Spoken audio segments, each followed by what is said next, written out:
rencontre du Rocher, du Trizac. Écoute, Benoît, quand je parle. Sophie, bonjour. Bonjour. Joyeuse Non, journée. non. Ah, ne fais pas ça. Ça m'énerve. Déjà, c'est même pas commencé. Déjà, tu m'énerves. Fais pas ça. Non, journée fais pas ça. internationale de la femme, OK. Sophie. Moi, là, J'espère que tu vas t'accomplir aujourd'hui en cette journée. Mais, OK. Non, mais attends, message d'intérêt public. Vas-y. Aujourd'hui, c'est la journée internationale des droits des femmes. C'est pas la journée des secrétaires. C'est pas la journée de la féminité. Ne nous offrez pas des fleurs. C'est pas ça. La journée, c'est pas ça. Mais le ne concept, nous souhaitez là, pas la journée. Mais c'est comme la journée de la C'est pas secrétaire. la fête là. des mères, là. La journée de la secrétaire, là, tu donnes... d'abord, plante. secrétaire, ça n'existe plus. Là, une boîte de chocolat, une plante. Adjointe de direction. Cette journée-là, tu la traites comme de la merde le restant de l'année. Voilà. Et j'ai vu ce que tu as envoyé. Les droits des femmes, là, c'est Ouais. des droits qu'il faut défendre. Oui. Il faut monter aux barricades pour les défendre, mais il ne faut pas retomber dans la guerre des sexes. Je vais en parler avec Dominique Elguil. Les petites filles iraniennes là, qui se font Empoisonner, intoxiquer, ben empoisonner parce qu'elles vont à l'école, c'est la seule défense des droits des femmes dont on devrait parler. Aujourd'hui, absolument. Alors, Ouais. donc c'est pas la journée, c'est pas la fête des mères, puis c'est pas la fête des matantes, puis c'est pas la fête de ça, c'est une journée pour défendre les droits. Alors, j'ai devant moi un communiqué, Oui. un communiqué aujourd'hui émis par l'ONF, l'Office national du film, à l'occasion et tout de la Journée internationale des femmes. Ils trouvent ça très important de nous parler de leur engagement pour la parité. Donc, il y a plusieurs années, l'ONF a dit, nous, on veut atteindre la parité. Ouais. Les petits amis, je vais faire une petite leçon de mathématiques aujourd'hui. La parité, c'est quoi? La parité, c'est qu'il y ait autant d'hommes que de femmes. Donc, 50-50. Parce que si tu prends le chiffre 100, tu le divises en deux, ça veut dire 50 de femmes, 50 d'hommes. Eux, ils sont très fiers de nous annoncer qu'ils ont dépassé leur seuil de parité. Bien, je voudrais faire une leçon de mathématiques aux gens de l'ONF. Si vous avez dépassé votre seuil de parité, c'est qu'on n'est plus dans la parité. Écoute ça, c'est hallucinant. L'ONF souligne que 63% de toutes les œuvres en cours sont réalisées par des femmes ou par des équipes dans lesquelles la représentation des femmes est égale ou supérieure à celle des hommes. Mais non, mais c'est pas la parité. Ça veut dire qu'il y a plus d'œuvres faites par des femmes.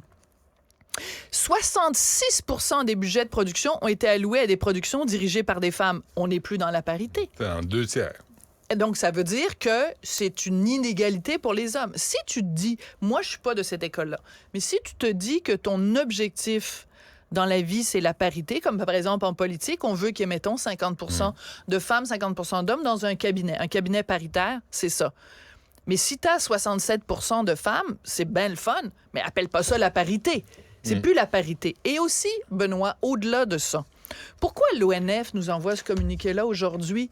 Pourquoi le droit des femmes, c'est de dire, il faut que les films qui soient produits, que dans l'équipe, il y ait une majorité de femmes. Quand tu regardes un documentaire ou un film de l'ONF, là, je veux dire, c'est important pour toi de savoir que la personne qui a tenu la perche, là, le perchiste, là, qui est comme ça, là, y a-tu des couilles ou il y a un vagin? Ça, c'est bien important de nous dire ça le jour de la Journée internationale des femmes. Pendant ce temps-là, en tout cas, je te ferai pas la leçon là, sur toutes les C'est un drôle causes. de combat C'est- à mener, tu sais, parce que, dans le fond, là, l'ONF est là pour faire des films. Oui. Et là pour offrir une chance égale à tout le monde de Voilà. faire des films. Donc, dépendamment de la qualité du projet soumis. voilà, dites-nous qu'il y avait avant ça des obstacles à la création, qu'il y avait un sexisme systémique à Ce qui l'ONF était possible. et que vous avez enlevé ces C'est obstacles-là. ça. Mais là, ils nous disent, ils sont super fiers de nous dire que au montage, il y a 70% des films faits à l'ONF qui sont montés par des femmes. Ben Je oui. disais, t'es-tu déjà installé devant un film de l'ONF en disant hey, tabarnouche, on le voit bien, c'est un gars qui a monté ça. Hey, regarde comment il a coupé l'image en plein milieu. Moi, ça me rend inconfortable parce que Ça je me met dis, très inconfortable. Mais à une époque, là, effectivement, les bonhommes, c'était une chasse gardée. Il y avait le club privé, il y avait le boys club. Ça, c'est vrai. C'est vrai. Ça a existé. Oui, mais prouve-moi qu'aujourd'hui, En retour, là, en retour, c'est ça. c'est pas le contraire qui est en train de se Ouais. passer. C'est-à-dire Et que... si c'est un girls club, si est-ce que c'est mieux? Parce que Richard, il a parlé récemment, puis c'est pas un cas de l'ONF, Richard a parlé récemment à un producteur, puis comme Ben le oui. producteur ne nous autorise pas à dire son nom, je donnerai pas son nom, qui nous disait, moi, je ne peux plus présenter des projets de films au Québec parce que je suis un homme blanc de plus de 50 ans. Et c'est pas ça dans l'air du temps. L'air du temps, c'est es-tu une femme, es-tu autochtone, es-tu LGBTQIA+. Si t'es pas là-dedans, tu ne feras pas de film. Ouais.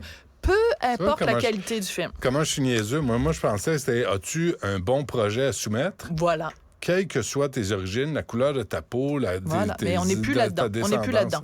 Veux-tu que je te raconte une bonne histoire? Je sais pas si on va avoir le temps. Comme on est censé avoir...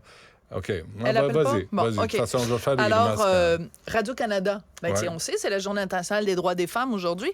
Radio-Canada, sur son site, n'a rien trouvé de mieux pour nous encourager, toutes mesdames, à célébrer cette excellente journée des Journées internationales des droits des femmes, nous faire un portrait d'une femme entrepreneur qui a réussi.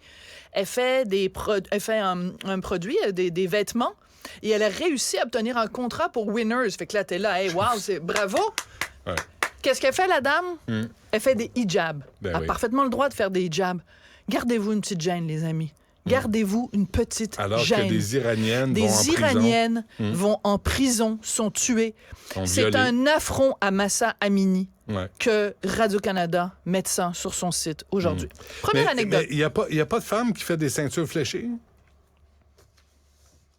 Des babiches?